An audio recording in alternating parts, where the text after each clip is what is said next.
জাদু জুতো পেয়েছি, তার মানে এই জুতো পায়ে দিয়ে যখন যেখানে যেতে মন চাইবে আমি মুহূর্তের মধ্যে চলে যেতে পারবো। জাদু জুতো, আমাকে বাড়িতে আমার বউয়ের কাছে নিয়ে চলো তো। এ কি স্বামী, তুমি উড়ে আসলে কি করে? হাহা, সবই জাদু জুতোর কামাল। জাদু জুতো তাড়াতাড়ি ফেরত দিয়ে এসো। এসব ডাকিনী যোগিনীরা দিয়ে মানুষকে লোভ দেখায়, যে এদের ফাঁদে পা দেয় তার ঘাড় মোটকে খায়। জাদু জুতো, আমাকে এক্ষুনি তোমার মালিকের কাছে নিয়ে চলো। ওই তো।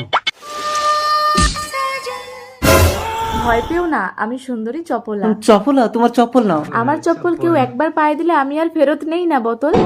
বোতল, তুমি আমার নাম জানলে কি করে? আমি বোতলের ভেতরের খবরও জানি, বলবো? থাক থাক, বলতে হবে না। তাহলে আমাকে তোর বউ করে ঘরে নিয়ে গিয়ে যা খেতে চাইবো তাই খাওয়াতে হবে। ঠিক আছে, জাদু জুতো, চপলাকে বউ করে আমার ঘরে নিয়ে চলো। আমরা রেডি।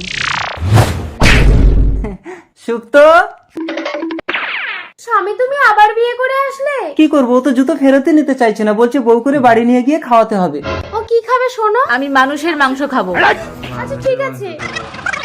ঠিক বলেছো। ঠিক আছে, তোমার জন্য মানুষের মাংস রান্না করে আনছি।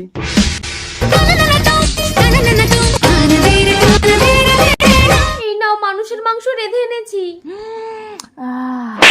মুরগির মাংস এনে মুরগা বানাচ্ছিস? যা মানুষের মাংস নিয়ে আয়, নইলে তোর ঘাড় মোটকে খাবো। ঠিক আছে। গন্ধ শুকে বলে দেয়, কোথায় পাবো মানুষের মাংস? এই দেখো একটা মাথা। না না, ওদিকে ধরো, এটাকেই নিয়ে গিয়ে ডাকিনিকে খেতে। ছাড় আমাকে। এই নাও, মানুষের মাংস খাও।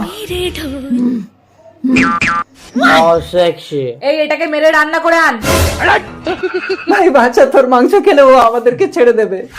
তোদের জন্য কি আমি ভোগে যাব নাকি? তোমাকে অনেক টাকা দেবো। এরা কি মাতাল না কি রা? তোরা জ্যান্ত মানুষ পাবি না। এমএলএ কে বন্দুক নিয়ে মারতে গেলে তোকে ধরে ফেললে তুই উল্টো দলের নাম বলে দিবি ভাই। রাজনৈতিক লড়াই বেঁধে যাবে, মাসের পর মাস মানুষ মরবে, তখন তুই মরা মানুষ এনে খাওয়াবি। ঠিক আছে। তাহলে তোরা আমাকে মেরে ফেলবে? আরে তুই জানা আমি তো আছি, তোর বউকে দেখবো। আমার বউটাকে দেখি। দাঁড়াও, আমার জন্য তুমি তোমার জীবন দেবে? যেও না, তুমি তোমার বউ নিয়ে সংসার করো, আমি এটাকে খেয়ে নিচ্ছি।